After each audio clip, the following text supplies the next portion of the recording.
fun fact about the statute of limitations surrounding Bill Cosby and R.Kelly.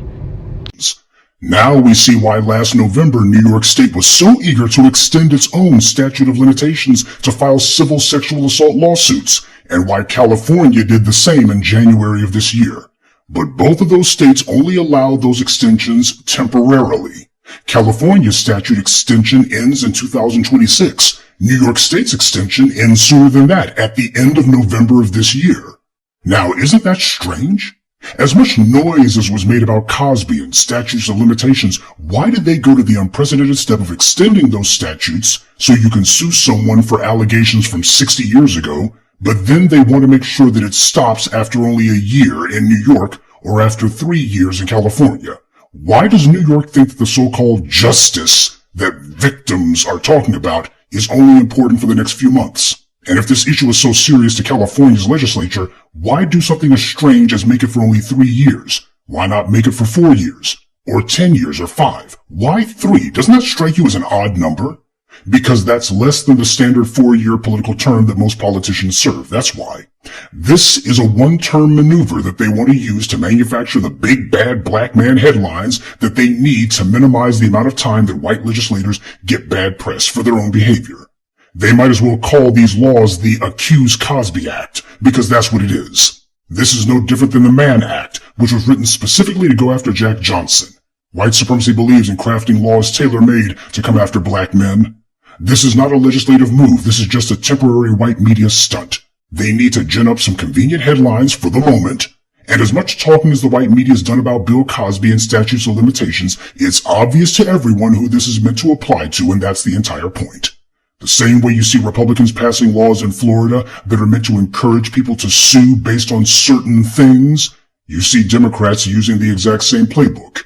So as we see these white lawmakers who are the main ones leading the charge to demonize black men, they're guilty of the very things that they're writing these statute of limitation extensions about. It's a zero-sum game. If they can't deflect attention onto a black man, then it's going to be their faces that are going to be on those headlines. It is pathetically, putridly obvious that the white media has been running an operation to get their own necks out of the noose. January 2018, Woody Allen's daughter accuses him of sexual abuse and sexual assault.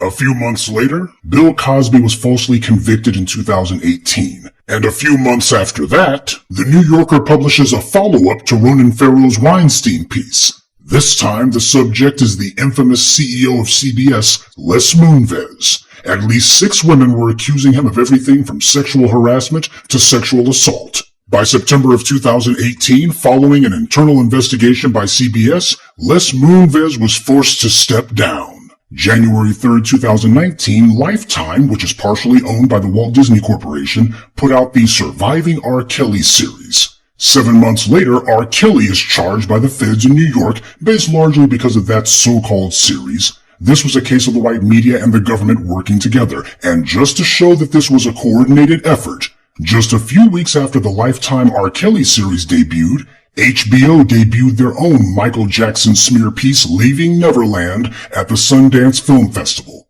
Now, something important needs to be noted. Documentaries and series take a long time to do.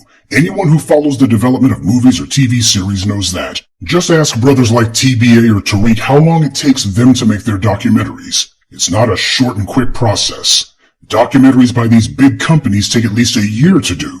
So for Leaving Neverland and Surviving R.Kelly to both come out in January of 2019, that means HBO and Lifetime had both begun working on these things since around the time of the Weinstein scandal. Remember, Ronan Farrow's New Yorker piece that blew the Weinstein scandal wide open was published in October 2017.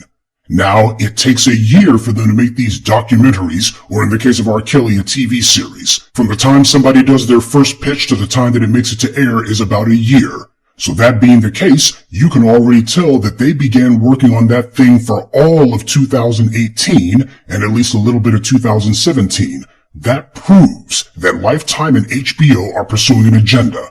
As soon as they saw a white man being exposed and how massive the coverage Weinstein was getting, they began mobilizing in late 2018 to put together some racial counter-programming. They saw the nonstop parade of white men who were being dragged in the media, and they made up their minds that they needed to go ahead and manufacture a steady barrage of black faces to put out there instead. This way the public would get the false impression that there's just this avalanche of black men doing bad, and that this is who the real sexual predator